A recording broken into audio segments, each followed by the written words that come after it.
My gold-digger stepmother threw a temper tantrum at the reading of my grandmother's will and was immediately embarrassed in front of everyone afterward.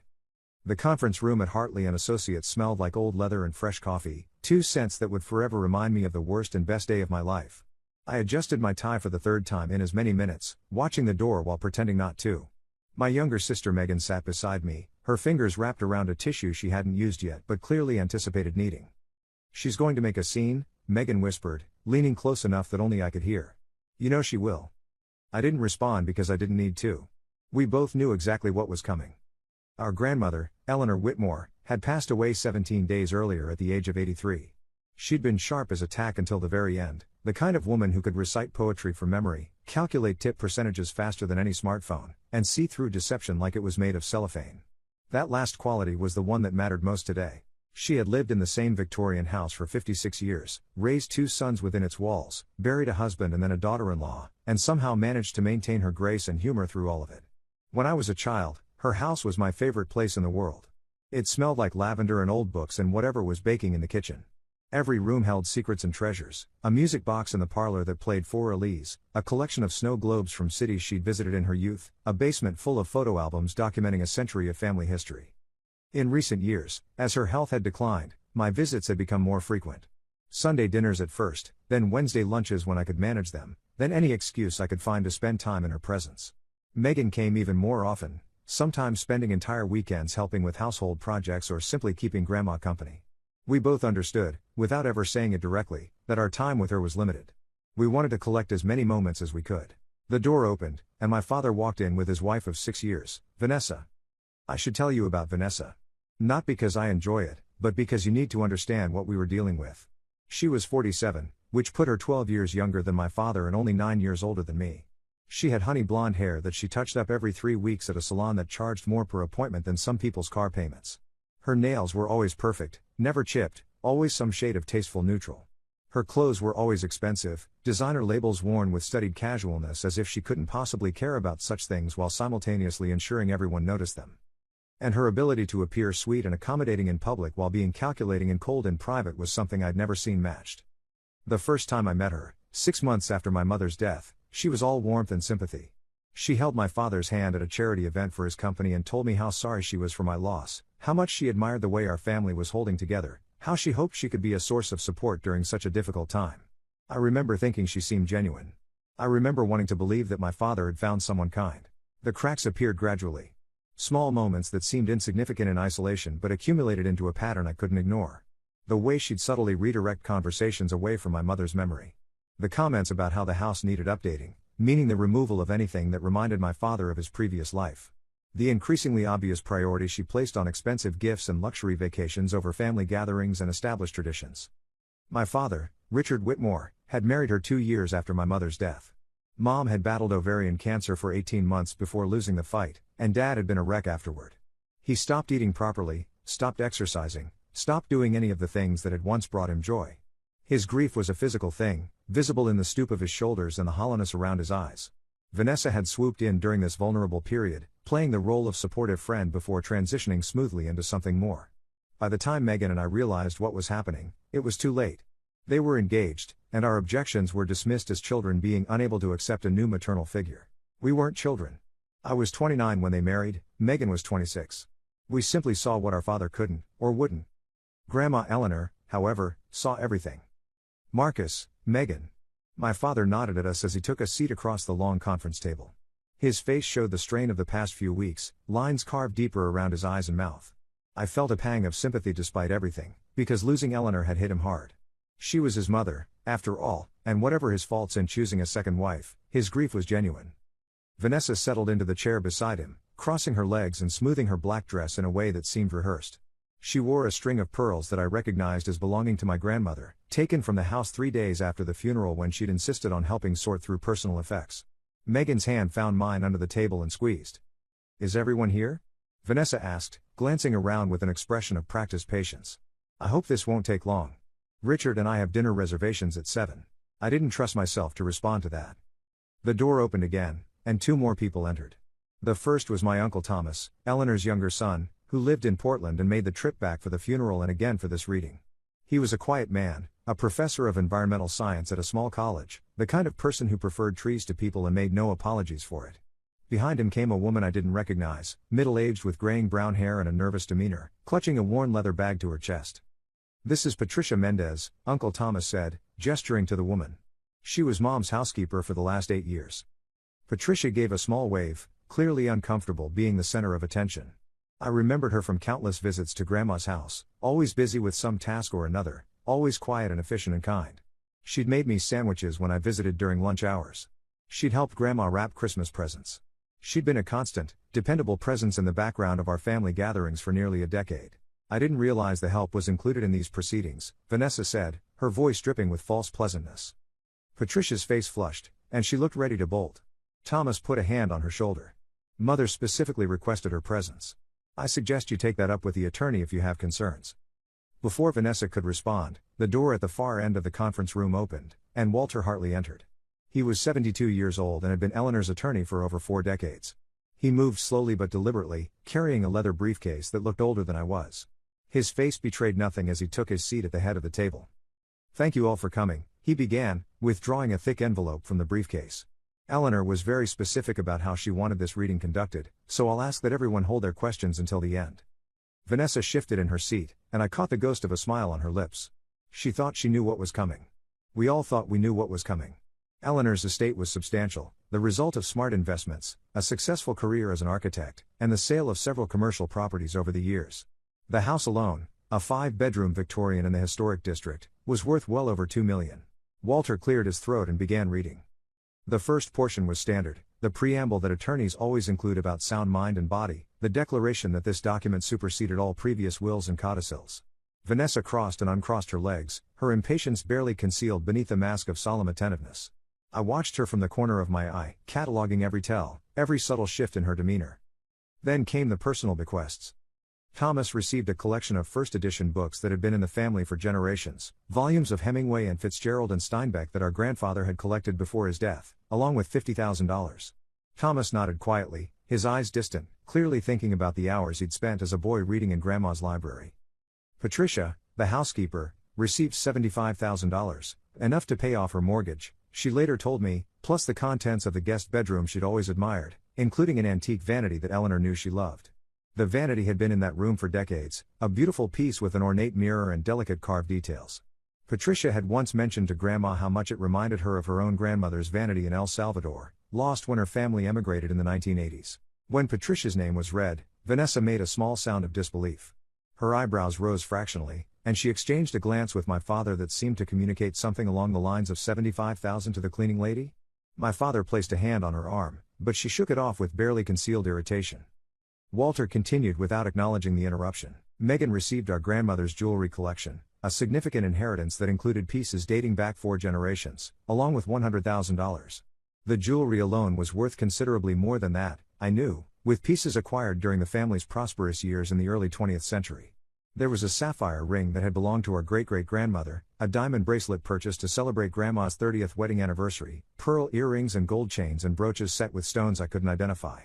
Megan had always loved looking through the jewelry box when we were children, trying on pieces and parading around the bedroom while Grandma watched with amusement. I received Eleanor's car, a pristine 1967 Mustang that she and I had spent countless weekends restoring together, plus $100,000 and the rights to a patent she'd held on an architectural innovation from the 1980s that still generated modest royalty income. The patent was for a particular type of load-bearing support structure she'd developed, used in commercial buildings across the country, generating roughly $8,000 per year in licensing fees. Not a fortune, but steady and reliable, like Grandma herself. Throughout all of this, I watched Vanessa's expression shift. She'd clearly expected these smaller bequests. Her body language suggested she was waiting for the main event, the house and the bulk of the estate that she assumed would go to my father and, by extension, to her. "Now," Walter said, pausing to remove his glasses and clean them with a cloth, "we come to the remainder of the estate, including the house and all liquid assets not previously mentioned." Vanessa straightened in her chair. "Eleanor spent considerable time on this portion of her will," Walter continued. "She revised it 3 times in the last year alone, each time with more specificity. She wanted there to be no ambiguity." He replaced his glasses and looked directly at my father. "To my son Richard, I leave the sum of $1. The room went silent. Vanessa's mouth opened, closed, opened again. My father looked like he'd been struck. I love my son deeply, Walter Reed, his voice steady, but I am not blind to the choices he has made since the death of his first wife, my beloved daughter-in-law Catherine. I watched him withdraw from his children during their grief. I watched him dismiss their concerns and place his new wife's desires above their emotional well-being.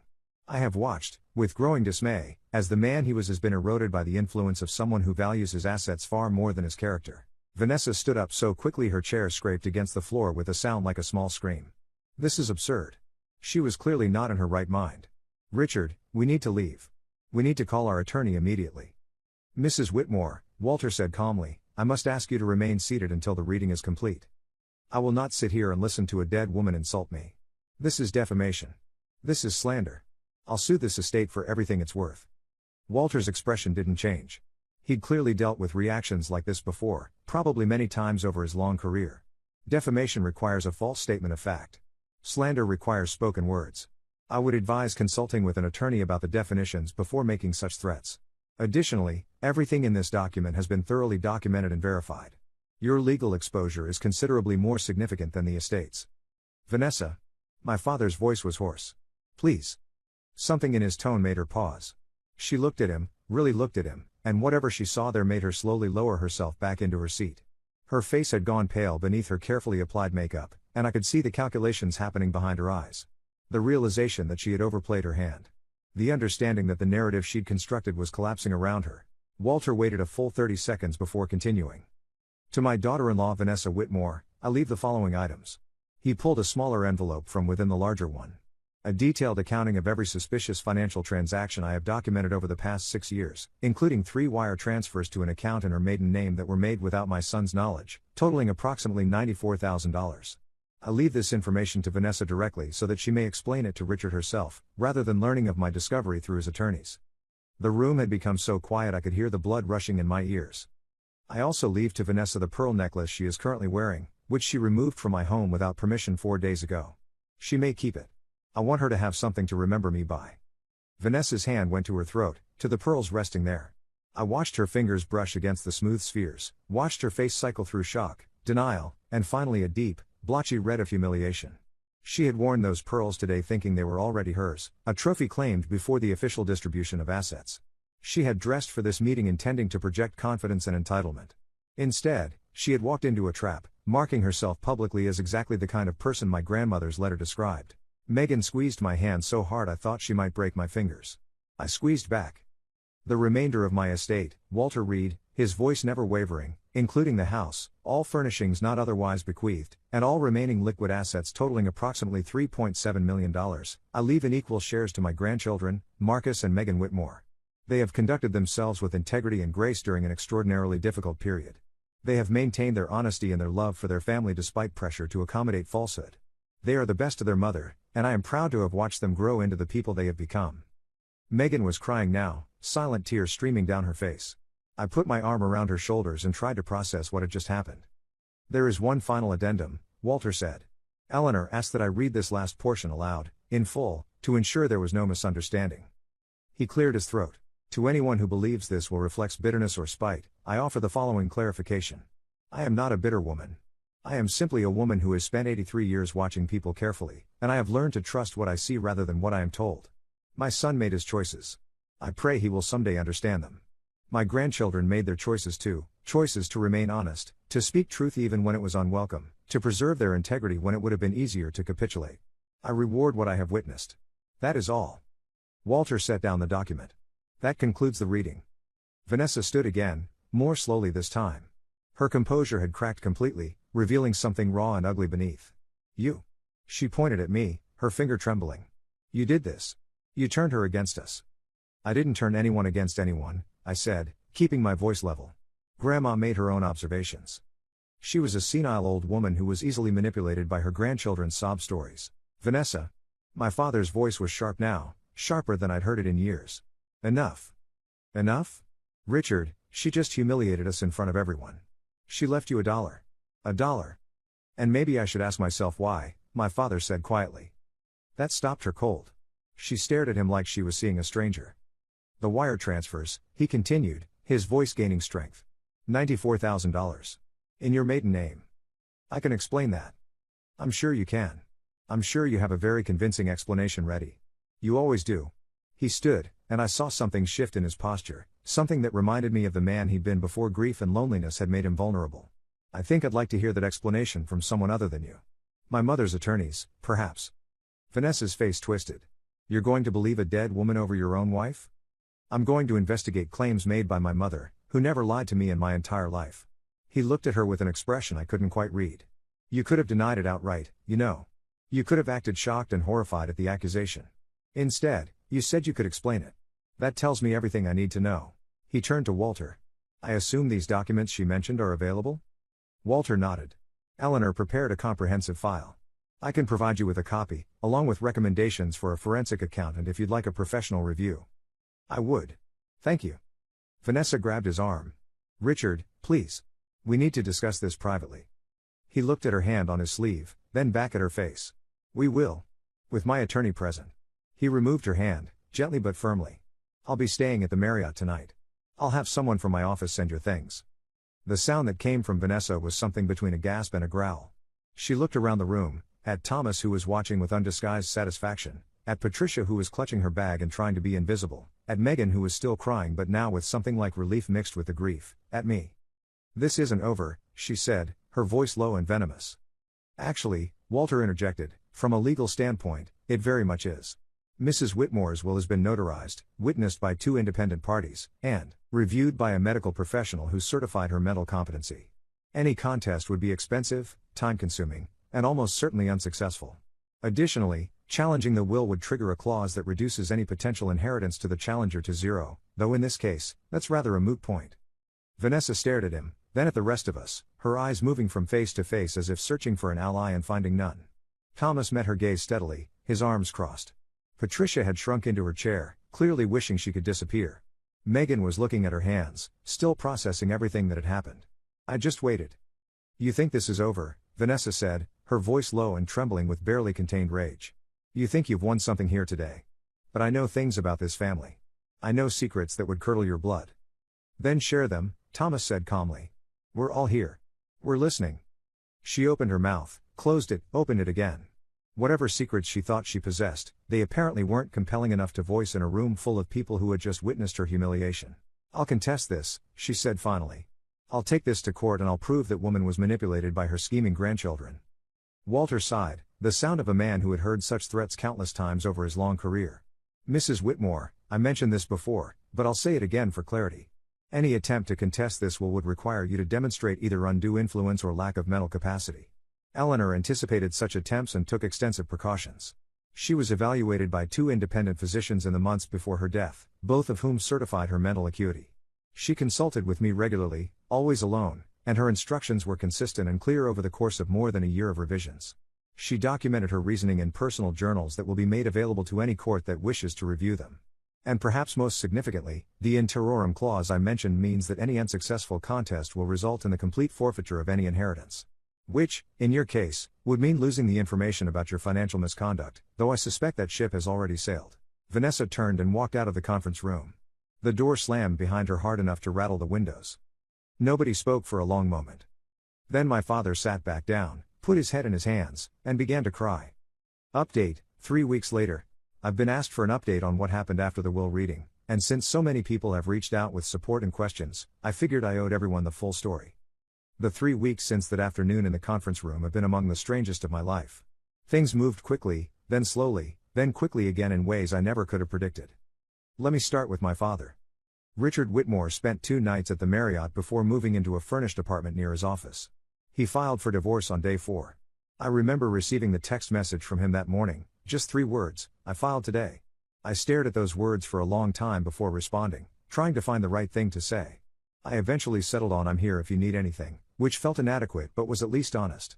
The forensic accountant Walter recommended was a woman named Sarah Chen, a former IRS investigator who had built a successful practice helping attorneys unravel complex financial deceptions. She discovered not just the $94,000 Grandma Eleanor had documented, but an additional $67,000 in various hidden accounts and suspicious expenditures. Credit cards in Vanessa's name that my father had never seen, with statements going back 4 years. A storage unit rental that contained furniture and art she'd apparently been siphoning from various family properties over the years, items she claimed had been donated or sold. Sarah presented her findings to my father over the course of a 3-hour meeting that Megan and I were invited to attend. She laid out spreadsheets, bank records, credit card statements, receipts from auction houses and consignment shops. The picture that emerged was methodical and damning. Vanessa hadn't made one or two impulsive decisions. She had constructed an elaborate secondary financial life, complete with accounts, credit lines, and a physical location to store her acquisitions. The storage unit alone contained over $200,000 worth of items, including a painting that had hung in my grandmother's dining room for 30 years and which Vanessa had claimed was damaged beyond repair and disposed of. My father sat through the entire presentation in near silence. When Sarah finished, he asked only one question: "How long has this been going on?" Sarah consulted her notes. Based on the oldest accounts and records I could trace, approximately 5.5 years. Shortly after your marriage. My father closed his eyes. I watched him absorb the implication that the woman he'd married had begun deceiving him almost immediately, that their entire relationship had been built on a foundation of calculated manipulation. The most damning discovery, though, came from an unexpected source. Patricia, the housekeeper, had been holding on to something for years. Shortly after Grandma Eleanor's death, she'd approached Thomas with a confession and a request for advice. It turned out that Patricia had witnessed several conversations between Vanessa and an unknown man over the past 3 years, meetings that took place at the house when Eleanor was at medical appointments and Patricia was supposed to be running errands. The first time it happened, Patricia had forgotten her phone and returned to retrieve it. She'd entered through the back door, as she always did, and heard voices in the sunroom. Vanessa's voice, recognizable immediately, and a man's voice she didn't know. She'd frozen in the hallway, uncertain whether to announce herself or leave quietly. What she heard in those few minutes changed everything. The man was coaching Vanessa on financial positioning. Specific strategies for ensuring maximum benefit from Eleanor's estate. Questions to ask about the structure of assets, suggestions for ingratiating herself further with certain family members, techniques for deflecting suspicion if questions arose. It was clinical, systematic, and utterly cold. Patricia left without her phone. She sat in her car for 20 minutes, shaking, trying to process what she'd heard. Her first instinct was to tell Eleanor immediately. Her second instinct, the one that won, was fear. Fear of being disbelieved. Fear of Vanessa's retaliation. Fear of losing the job she'd held for years, the income she depended on. So instead of speaking up, Patricia started keeping a journal. Dates, times, snippets of conversation she remembered. Over the next 3 years, she witnessed 4 more meetings between Vanessa and the man, always when Eleanor was away, always conducted in hushed tones that nonetheless carried through the old house's thin walls. She documented everything, filling a small leather notebook with her neat handwriting, creating a record she wasn't sure she'd ever use. When Eleanor died, the weight of that notebook became unbearable. Patricia finally worked up the courage to share what she knew. Thomas, in turn, had shared this information with me. I didn't know what to do with it at first. The will reading hadn't happened yet, and I wasn't sure if this information would help or hurt. But Thomas convinced me that Grandma Eleanor would have wanted to know, even posthumously, that her instincts had been correct. So we'd passed Patricia's journal to Walter Hartley, who incorporated what he could verify into the documentation he'd already prepared. That was the piece I didn't mention before. Grandma Eleanor's document wasn't just based on her own observations. It included corroboration from Patricia's records, financial patterns identified by an investigator Eleanor had hired 6 months before her death, and statements from several friends who had witnessed Vanessa behaving in ways inconsistent with her public persona.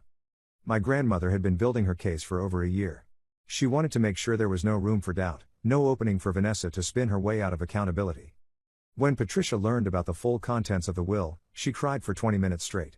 She told me later that Eleanor had known about her journal, had thanked her for keeping it, and had promised that Patricia would never face retaliation for telling the truth.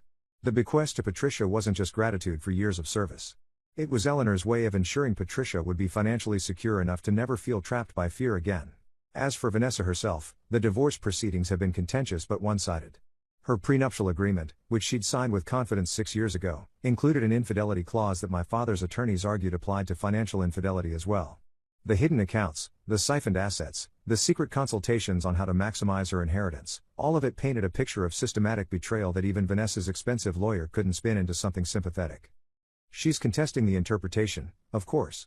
But the judge assigned to the case has apparently dealt with similar situations before and isn't known for patience with bad faith arguments. My father and I had dinner last week. Just the two of us, at a quiet Italian restaurant where we used to go when I was in high school, back before Mom got sick.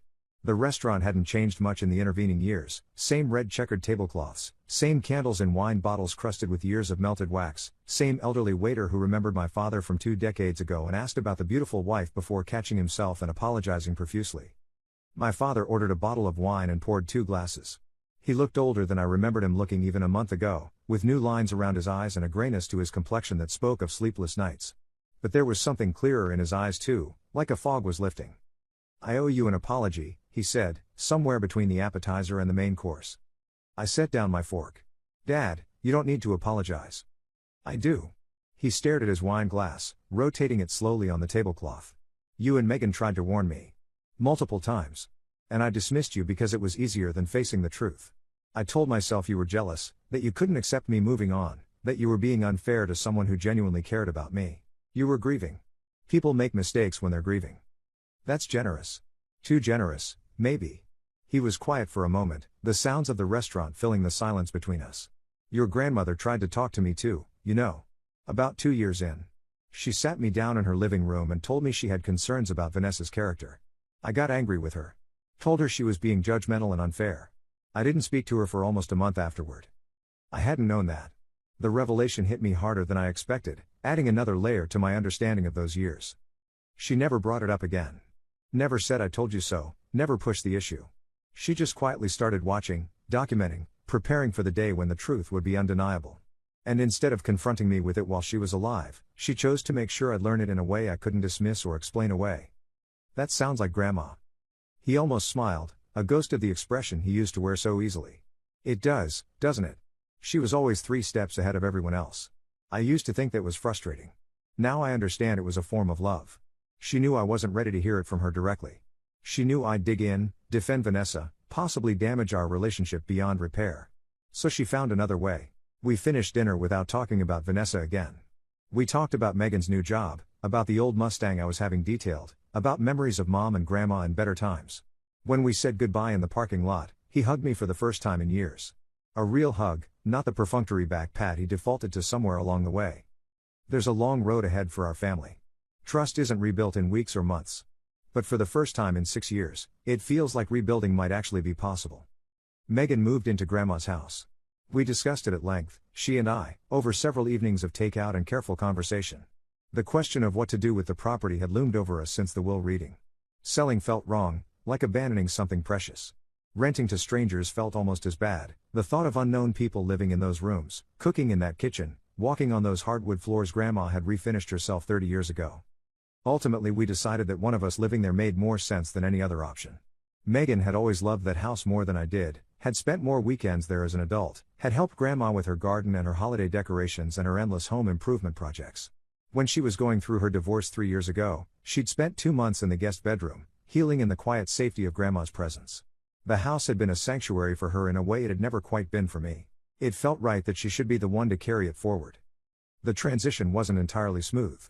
There were moments when Megan would call me in tears, having found some small reminder of Grandma in an unexpected place, a shopping list in her handwriting tucked into a cookbook, reading glasses still sitting on the nightstand, a half-finished crossword puzzle folded into a magazine. Each discovery was a fresh wound, a reminder of the absence that would never be filled. But there were good moments too. Megan discovering the wine cellar Grandma had mentioned but never shown us, stocked with bottles from decades of thoughtful collecting. Finding boxes of photographs in the attic, images of our parents' wedding, of our grandparents as young newlyweds, of great-aunts and great-uncles whose names we'd heard in stories but whose faces we'd never seen. The house yielded its treasures slowly, revealing new layers of family history with each passing week. I visit every Sunday for dinner. We cook together, using Grandma's recipes and her ancient copper pots, and we talk about everything and nothing. Sometimes we talk about her. Sometimes we just sit in comfortable silence in the living room where we used to play board games as kids, letting the presence of the house speak for itself. The pearl necklace, by the way, was returned. Vanessa sent it through her attorney 3 days after the will reading, presumably on the advice of legal counsel who recognized that keeping obviously misappropriated property was not a good look during divorce proceedings. Megan has it now, stored in a safety deposit box with the rest of the jewelry collection. She says she'll never wear it. I understand why. Update 2, 2 months later. The divorce was finalized last week.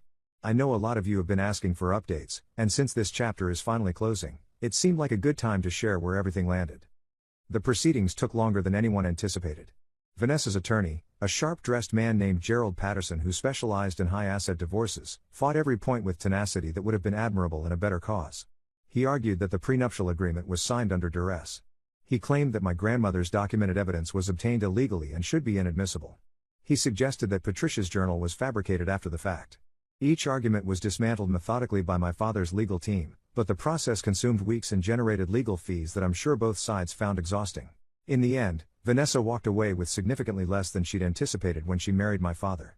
The prenuptial agreement held up under scrutiny, its language carefully crafted by attorneys who had clearly anticipated the possibility of exactly this kind of challenge. The documented financial misconduct gave my father's attorneys substantial leverage in negotiations, turning what might have been a straightforward division of assets into a forensic examination of every suspicious transaction over 6 years. She kept her personal belongings, her car, and a settlement that was far more generous than she deserved, in my opinion, but which my father agreed to in order to expedite the process. He wanted it over. He wanted to stop paying lawyers to argue about silverware and vacation photos. He wanted to close this chapter of his life and begin the long process of rebuilding. The storage unit full of siphoned items was a more complicated matter. Some pieces were clearly family heirlooms that belonged to my grandmother's estate, and those were returned through a separate legal process that involved photographing, appraising, and cataloging over 200 individual items. Others fell into gray areas, gifts that might have been intended for Vanessa personally, items whose provenance was unclear or whose ownership had never been formally established. My father let her keep most of those too. He said he didn't want anything in his house that would remind him of her. I learned something interesting from Thomas last month, something that added another layer to the story of my grandmother's final years. Apparently, Eleanor had reached out to several of Vanessa's previous acquaintances as part of her investigation. Not her ex-husbands, plural, though that fact alone was news to my father, but friends and colleagues who had known her before she became Vanessa Whitmore. The picture that emerged was consistent with what we'd observed but more extensive. Vanessa had a pattern. She'd cultivated relationships with older men, not elderly, just established, comfortable, successful, during vulnerable periods in their lives. Divorces, deaths of family members, career transitions. She'd positioned herself as supportive and understanding, then gradually maneuvered into positions of financial influence. Not always marriage, sometimes just long-term partnerships with joint accounts and shared assets. And when the relationships ended, she always came out ahead. My father wasn't her first mark. He wasn't even her second. He was, as far as Eleanor could determine, at least her fourth. The documentation of this pattern was included in the materials Walter Hartley provided to my father's divorce attorneys. It was devastating to the narrative Vanessa had tried to construct, that she was a loving wife blindsided by a paranoid mother-in-law's vendetta. Her attorney argued that past relationships were irrelevant and prejudicial. The judge disagreed, at least enough to allow the information to inform the overall assessment of credibility. Vanessa has apparently left town. I heard from a mutual acquaintance that she moved to Arizona, though I don't know if that's true and I don't particularly care. What matters is that she's gone, that my father is free of her influence, and that our family can begin healing without her constant presence poisoning everything. My father has started therapy. He told me about it almost apologetically, like he was admitting to some shameful weakness, and I had to stop him and tell him that recognizing when you need help is strength, not weakness. He'd resisted the idea for years. My mother had suggested it after his own father died, but he'd always dismissed therapy as something other people needed. Now, faced with the wreckage of his second marriage and the years of estrangement from his children, he'd finally accepted that he couldn't navigate this alone. The therapist, a woman named Dr. Angela Morrison who specializes in grief and relationship issues, is helping him understand how predatory people identify and exploit vulnerability. It's not a character flaw to be taken advantage of by someone skilled in manipulation. It's a risk that exists for everyone, especially during periods of emotional upheaval. The grief he'd never properly processed after Mom's death had left him exposed, desperate for connection, willing to overlook red flags that would have been obvious in clearer times. Learning to recognize the warning signs isn't about becoming paranoid or cynical. It's about developing healthy skepticism and maintaining connection with people who love you enough to speak hard truths. Your grandmother spoke a hard truth, he said during our last dinner. And I punished her for it. I will regret that for the rest of my life. She forgave you, I told him, reaching across the table to put my hand on his. The will made that clear. She didn't cut you out to be cruel. She did it to protect Megan and me, and to force a reckoning that couldn't be avoided or explained away. If she'd hated you, she could have disinherited you entirely, given everything to charity, made a public spectacle of her disappointment. Instead, she gave you information. Tools. A chance to see clearly. He thought about that for a long time, turning my words over in his mind. $1, he finally said, his voice thick with emotion. She left me $1 and the truth.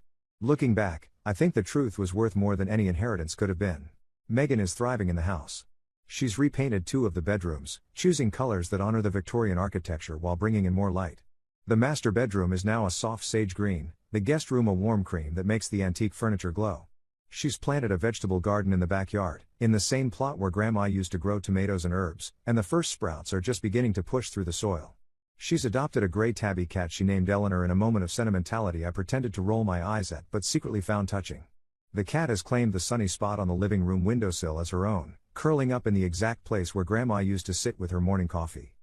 Most importantly, Megan has started hosting monthly dinners, inviting friends and family to fill the rooms with laughter and conversation and life. The house had become so quiet in Grandma's final years, just her and Patricia and the occasional visit from family. Now it rings with voices again, the clink of glasses and the sizzle of cooking and the comfortable chaos of people who care about each other gathering together. Dad came to the last dinner.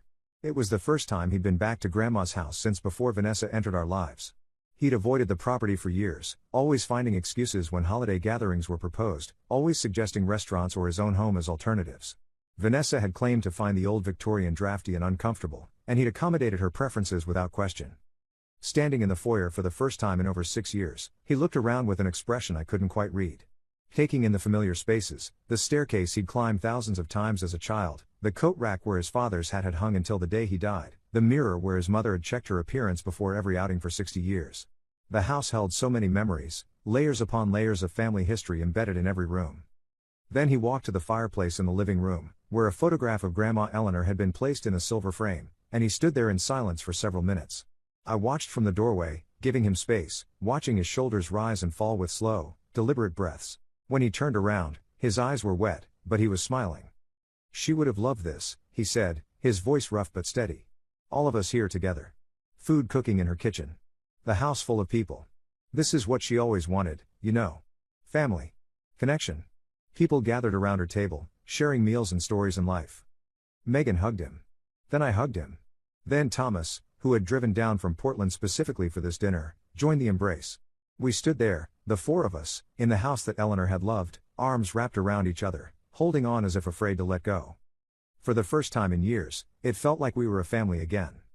The legal matters are essentially concluded. The estate has been settled, the assets distributed, the final accounting signed and filed.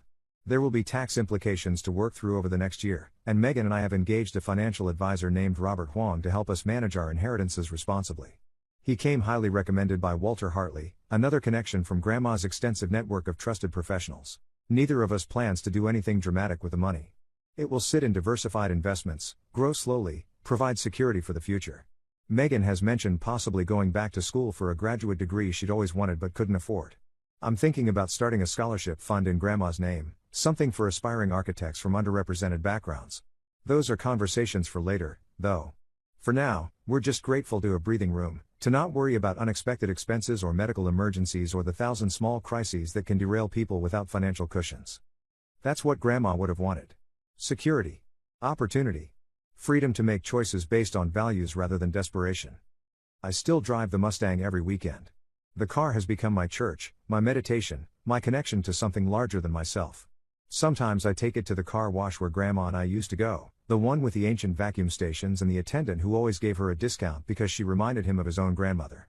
His name is Harold, I finally learned, and he's been working there for 43 years. He cried when I told him Grandma had passed, stood there in his stained coveralls with tears running down his weathered face, and told me she was one of the good ones. I sit in the parking lot afterward, running my hands over the steering wheel, and I think about all the hours we spent together in this car. Teaching me to drive stick shift on back roads, her patient voice guiding me through the clutch and gas dance until it became second nature. Taking weekend trips to antique shops in small towns, hunting for treasures among other people's discarded belongings. Sitting in traffic on the way to my college graduation, listening to her tell stories about her own education, her career, her marriage to my grandfather who died before I was born. The car smells like her still. Like lavender and leather and something indefinable that is simply home. I will never sell it. I will maintain it meticulously, drive it carefully, and eventually pass it on to my own children if I'm fortunate enough to have them. It's not just a car. It's a legacy. A tangible reminder that someone loved me enough to share her most treasured possession, to trust me with something that mattered to her, to believe I would honor what it represented. Patricia sends cards for every holiday now. She writes long notes about her grandchildren, her garden, her plans for the future. The money from the will allowed her to retire 2 years earlier than she'd planned, and she's using the time to travel, to visit family, to do all the things she'd been putting off while working 6 days a week to make ends meet. In her last card, she wrote something that stuck with me. She said that Eleanor had told her once that the measure of a person isn't what they acquire but what they leave behind. Not just money or property, but lessons, examples, evidence of how to live with integrity and purpose. She left behind more than she knew, Patricia wrote. She left behind people who are better for having known her. That includes you, Marcus. That includes all of us. I keep that card in my desk drawer, tucked beneath some old photographs and a letter my mother wrote me before she died. Reminders of the women who shaped me, who loved me, who taught me what really matters. I know some of you have asked about Vanessa's current situation, whether she's faced any legal consequences beyond the divorce settlement. The honest answer is that I don't know, and I've made a deliberate choice not to find out. She's not part of my life anymore. She's not part of my father's life. Whatever happens to her now is her own business, the result of her own choices, and I've decided that spending energy tracking her trajectory would only keep her present in my mind when what I want is to move forward. My grandmother understood something fundamental about revenge, I think.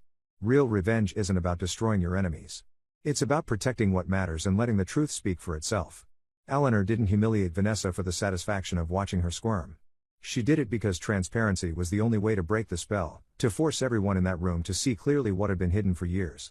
The humiliation was a consequence, not a goal. And maybe that's the lesson in all of this. You can't control other people. You can't force them to be honest or kind or worthy of trust.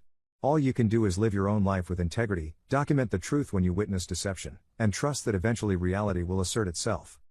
My grandmother trusted that. She prepared for years, gathered evidence, arranged her affairs with meticulous care, and then she let go. She died knowing that the truth would come out, that her family would be protected, that the person who sought to exploit her son's grief would be exposed for what she was. She was 3 steps ahead, right until the very end. I miss her every day. But I also feel her presence in ways I didn't expect. In the rumble of the Mustang's engine, that distinctive V8 growl that she loved so much. In the taste of her apple pie recipe that Megan has finally perfected after a dozen attempts. In the house that now rings with laughter again, that has been reclaimed from the shadow that briefly fell over our family. She's still taking care of us. Still teaching us. Still loving us in the way that matters most, through actions, through preparation, through the quiet determination to ensure that the people she cherished would be protected long after she was gone. Sometimes I dream about her. Not sad dreams, not the kind where I wake up with tears on my pillow. Happy dreams, mundane dreams, where we're just doing ordinary things together. Working on the car. Sitting on her porch watching the sunset. Cooking dinner in her kitchen while she tells me stories I've heard 100 times before. I wake from these dreams feeling peaceful, feeling connected to something larger than myself. That's her real legacy. Not the money. Not the house. Not even the truth about Vanessa, though that was certainly important. Her real legacy is the knowledge that love can be strategic. That protecting the people you care about sometimes requires patience and planning. That the best gift you can give your family isn't just what you leave them in your will, but the example you set while you're alive, how to be observant, how to be discerning, how to trust what you see over what you're told, how to speak truth even when it's unwelcome, how to play the long game when the people you love are at stake. I try to live by that example every day. I think I'll be trying for the rest of my life. And I think she'd be proud. To anyone reading this who has faced similar situations, who has watched someone manipulate a loved one and felt powerless to stop it, I want you to know that truth has a way of emerging. It may take longer than you'd like. It may require patience you didn't know you possessed. But the people who trade on deception build their lives on foundations that cannot hold. Eventually, the weight of their lives becomes too much, and the structure collapses. Your job isn't to force that collapse. Your job is to protect what you can, document what you witness, and maintain your own integrity even when it seems pointless. Because it isn't pointless. Every moment of honesty matters. Every choice to remain true to yourself contributes to a pattern that others will eventually recognize. My grandmother knew that. She lived it. And now her grandchildren carry that knowledge forward into their own lives. Be patient. Be observant. Be honest. The truth will find its way out. Sometimes the deepest love expresses itself through foresight rather than intervention. Eleanor Whitmore understood something that many people never learn, that protecting the ones we love sometimes means stepping back and allowing the truth to speak for itself, preparing the ground so that when revelation finally comes, it cannot be dismissed or denied. She spent her final years not in bitterness or vengeance, but in careful documentation, in quiet preparation, in the patient work of ensuring her family would be protected when she was no longer there to protect them herself. That is the kind of love that transcends mortality, the kind that continues its work long after the hands that did it have grown still. If there is hope to be found in this story, it is this, that love can be both fierce and gentle, both strategic and tender, both patient and powerful. And when we encounter people who have been wounded by manipulation, by deception, by the exploitation of their vulnerability, perhaps the kindest thing we can do is not to demand they see clearly before they are ready, but to quietly gather the evidence, to document the truth, and to trust that someday, when the time is right, clarity will come. It always does, in the end. The light always finds a way through.